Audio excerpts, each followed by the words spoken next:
Les premières livraisons du semi-électrique de Tesla auront lieu dans moins d'un mois. Cela a été long à venir, depuis la première révélation du concept en 2019, en passant par une longue période d'incertitude, jusqu'à il y a quelques semaines avant qu'il ne commence à arriver pour être utilisé dans une usine à Modesto, en Californie.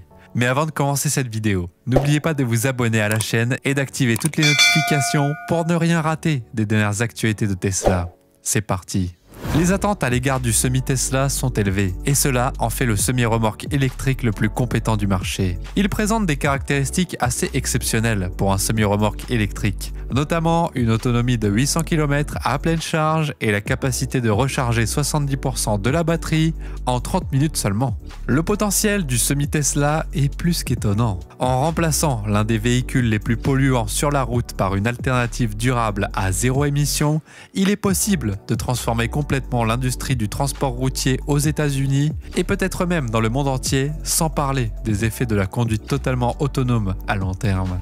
De plus, si ce véhicule se comporte comme prévu, il offrirait aux entreprises la possibilité de réaliser d'énormes économies financières. Pour Tesla, ses clients et le reste d'entre nous qui profitons d'un environnement plus propre et de routes plus sûres, c'est une situation gagnant-gagnant. Voyons donc comment le semi-Tesla va s'y prendre. La seule chose dont nous pouvons être sûrs, c'est qu'un petit nombre de semi-Tesla ont été créés dans un site de fabrication unique proche de la Gigafactory de Tesla dans le Nevada. On ne sait pas encore s'il s'agira d'une solution à long terme ou d'un simple palliatif. La majorité des gens avaient supposé que le semi-Tesla serait produit dans la toute nouvelle Gigafactory du Texas, car il s'agirait du plus grand site de production de l'entreprise. Étant donné que l'entreprise est en train de mettre au point la production de masse de la cellule de batterie 4680, d'accélérer la production du modèle Y et d'outiller la fabrication des Cybertrucks l'année prochaine, ce sera probablement le cas dans les prochaines années. Il est également possible que Giga Texas soit actuellement un peu trop occupé pour s'occuper convenablement du camion. En ce qui concerne les batteries, nous savons que Tesla a choisi de continuer à utiliser la cellule 2170 de Panasonic, qui a fait ses preuves et qui est fabriquée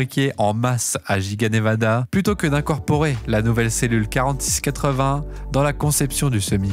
Elon en a parlé lors du dernier meeting des actionnaires de Tesla. Bien qu'il n'ait pas utilisé la 4680, il a affirmé que l'autonomie annoncée de 800 km du camion serait toujours atteinte lorsque la remorque serait complètement chargée, soit une charge totale de près de 40 tonnes. De nombreuses personnes qui ont suivi cette histoire semblent avoir été très surprises par cette affirmation. Nous nous attendions à ce que le nouveau semi utilise la cellule 4680, la technologie de batterie la plus avancée de Tesla. Cependant, Tesla ne semble pas avoir prévu cela. Mais la fabrication de la nouvelle cellule de batterie ne s'est pas vraiment déroulée comme Tesla semblait l'avoir prévu. En effet, ils ne sortent pas de la ligne à un rendement très élevé. Nous sommes conscients que l'intention initiale de déplacer la fabrication du modèle Y vers la Giga Texas a été en grande partie abandonnée. Et il est généralement admis que la majorité des cellules actuellement créées seront gardées en réserve pour les débuts des Cybertrucks en 2023. Mais beaucoup de gens semblent se méprendre sur le fait que le semi n'a pas besoin des performances du 4680. Les cellules 4680 et 2170 sont toutes deux très denses en énergie car elles sont fabriquées à base de nickel. Et il semble que les deux cellules aient à peu près la même densité énergétique volumétrique d'après les premiers rapports que nous avons vus sur des sites tels que The Limiting Factor qui a effectué une analyse complète d'une cellule 4680 de première production. Il semblerait donc que la 4680 est environ 5 fois plus grosse qu'une cellule 2170 et transporte environ 5 fois plus d'énergie, ce qui est à peu près équivalent. Mais Tesla a toujours la possibilité d'améliorer la chimie et de développer la 4680 pour augmenter sa densité énergétique, mais elle n'en est pas encore là. Le semi-Tesla peut voyager, quelle que soit la batterie qui l'alimente. C'est pourquoi de nombreux modèles de production ont récemment été vus en train de faire des essais à Sparks dans le Nevada. Un camion de transport normal ne serait pas en mesure d'accomplir les accélérations du semi-Tesla. Le semi-Tesla est toujours mis en avant par rapport à sa vitesse d'accélération allant de 0 à 100 en près de 20 secondes seulement. tout en ayant la remorque attachée de 40 tonnes à tracter. Et d'après ce que nous savons, c'est environ 3 fois plus rapide qu'un véhicule de transport de marchandises fonctionnant au diesel. Et nous pouvons également observer la douceur avec laquelle la Tesla prend de la vitesse. Étant donné que le conducteur de la Tesla n'a pas à passer les 18 rapports de vitesse différents lorsqu'il accélère, contrairement à un conducteur de camion traditionnel. Pour autant que nous le sachions, le camion Tesla n'a pas de vitesse, comme toutes les autres voitures Tesla.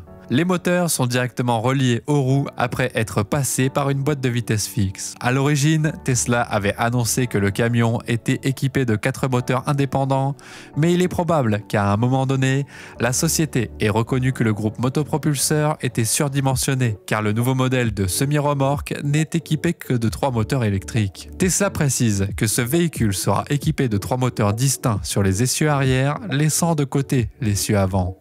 Par conséquent, il n'a pas de transmission intégrale. Nous nous attendons à avoir 2 moteurs sur l'essieu arrière entraînant chaque côté individuellement, suivi d'un moteur sur l'essieu central entraînant les 2 côtés. Selon Tesla, leur consommation électrique est inférieure à 2 kWh par kilomètre. Avec une autonomie de 500 miles, la batterie aurait une capacité d'1 MWh ou moins, ce qui est environ 10 fois plus puissant qu'une Model S et 13 fois plus puissant qu'une Model Y. Selon Tesla, la batterie peut être rechargée jusqu'à 70% de sa capacité en seulement 30 minutes. Pour ce faire, le Semi a besoin d'une station de recharge très spéciale, un méga chargeur.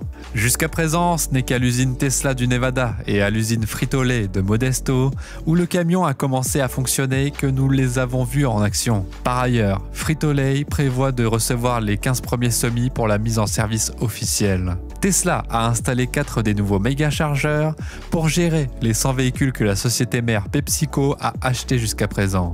L'objectif de Pepsi est de faire de cette usine sa première opération à émission nulle. La puissance de charge maximale réelle du méga chargeur est une chose que nous ne connaissons pas vraiment. De toute évidence, il s'agit d'au moins 1 MW, mais il est probable que la puissance de pointe soit considérablement plus élevée. Car les batteries lithium-ion nécessitent un processus de charge incurvé qui commence à une puissance élevée et se réduit à une puissance plus faible lorsque les cellules de batterie sont proches de leur capacité. Au cours de l'été 2022, des spécialistes du projet d'interface de charge et du Laboratoire national des énergies renouvelables se sont réunis pour discuter de la mise en œuvre d'une nouvelle norme industrielle pour les véhicules électriques lourds, y compris les camions de transport électriques ainsi que les avions et les navires électriques. Le système de charge mégawatt, ou MCS, est une nouvelle norme de charge à haute puissance destinée aux véhicules moyens et lourds, et 3,75 MW est la production de points visée. Cela ne signifie pas pour autant que Tesla va mettre en œuvre ou a déjà mis en œuvre cette norme.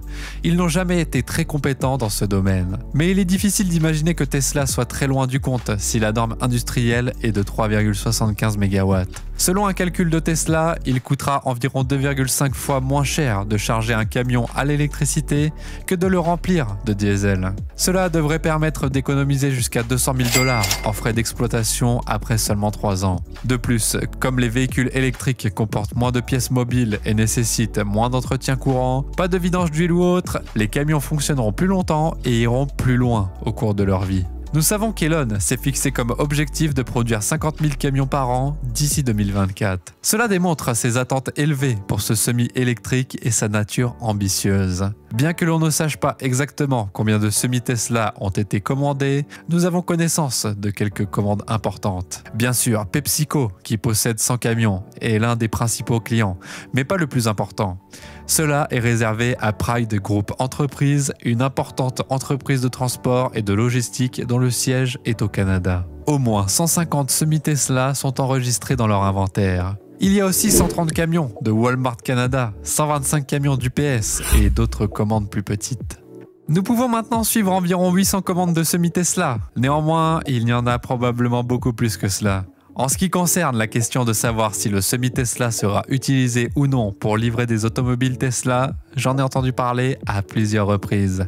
Par exemple, pourquoi Tesla n'utilise-t-elle pas son semi-remorque Tesla s'il est si génial? Et nous pouvons comprendre cette question. Cependant, le but premier de Tesla en les produisant est de les vendre aux consommateurs. S'il faut quelques années à une entreprise pour générer des économies de 200 000 $ par rapport à un véhicule standard, alors il serait bien meilleur pour le bilan financier de Tesla de simplement vendre le camion pour 200 000 $ et encaisser l'argent maintenant. Peu importe qui utilise le produit, l'avantage net existe toujours, puisqu'un camion ordinaire serait retiré de la route. Mais si nous parlons de l'avenir du semi-Tesla, le plus logique serait de voir la production se déplacer à Giga Texas à un moment donné, et probablement de passer à la cellule de batterie 4680 à ce moment-là, pour des raisons logistiques. Le semi-remorque est actuellement construit à Sparks, dans le Nevada, qui produit également la cellule 2170 et elle utilise actuellement cette batterie.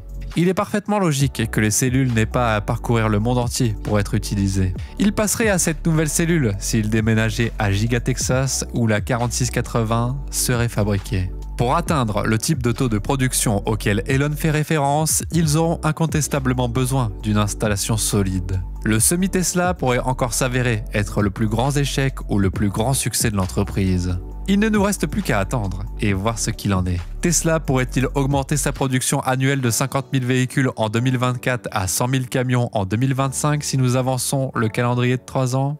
Pensez-vous que cela soit possible? Commentez ci-dessous avec vos pensées et faites-nous part de vos commentaires. En attendant, merci d'avoir regardé cette vidéo et n'oubliez pas de vous abonner à la chaîne en activant toutes les notifications pour ne rien rater des dernières actualités de Tesla.